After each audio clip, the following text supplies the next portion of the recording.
My name is Christian Hendriksen, and I'm one of the co-founders of Rensair.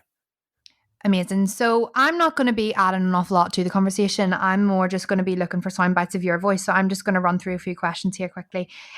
So could you just begin by telling me what the research actually shows? Absolutely. So people have been asked what, across the UK, what would make them comfortable returning to different types of location, or whether they would be comfortable. And what the research shows is less than 50% of all people asked would be comfortable returning in general. If you look at something like shops or doctors' offices that are generally considered more safe, it's closer to the 50% mark. But if we move to areas like restaurants or pubs, it's only 1 in 5 that actually feel comfortable returning to these locations. And if we go to gyms, it's only 14%, all the way down to nightclubs, where only 6% would be comfortable returning. So it's quite clear that even though the economy is opening back up, and stores and shops and restaurants are reopening, people are not exactly comfortable spending time in those environments yet. And why do you think that is?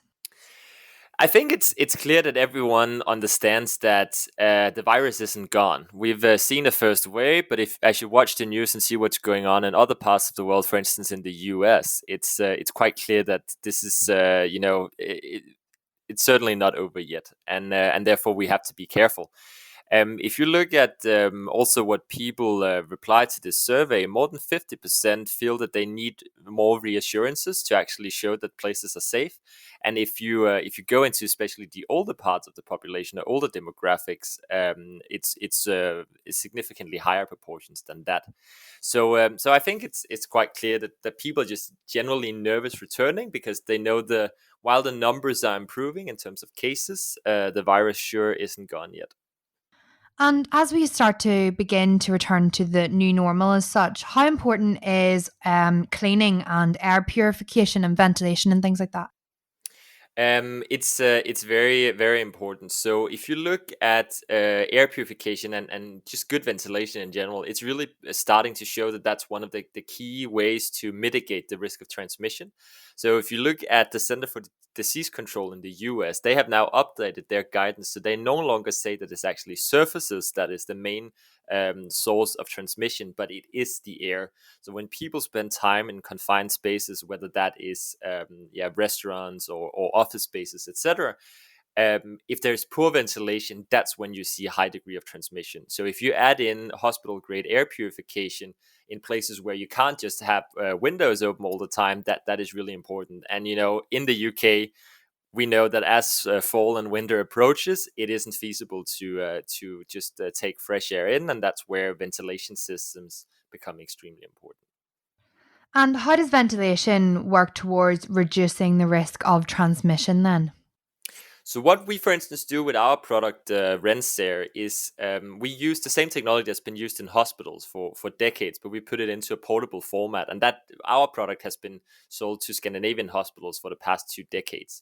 So we use a combination of a high grade filter with UVC light, and that means that we don't only capture the virus, but we can also kill it.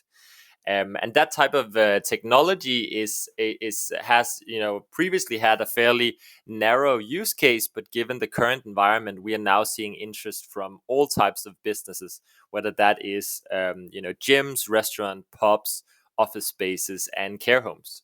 So really anywhere where people are spending significant period of time indoors, hospital grade air purification is something that has a strong value proposition these days.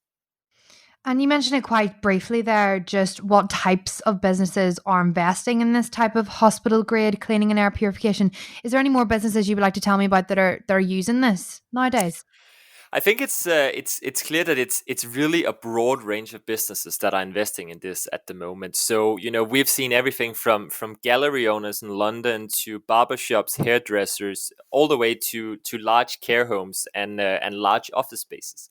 So anywhere people are aware that the risk of contamination via the air is a very real risk, and they're doing what they can to mitigate that. And if we look at the survey again, 1 in 3 in the UK feel nervous about going back to pubs because of the air quality.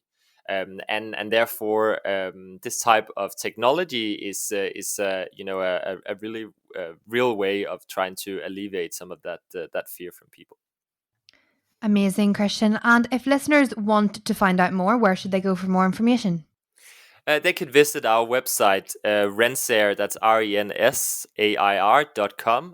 where we both have published some of our backstories about how we've been used in hospitals over decades, but also our test results, etc., are available, and they're obviously welcome to reach out through that if they have any further questions.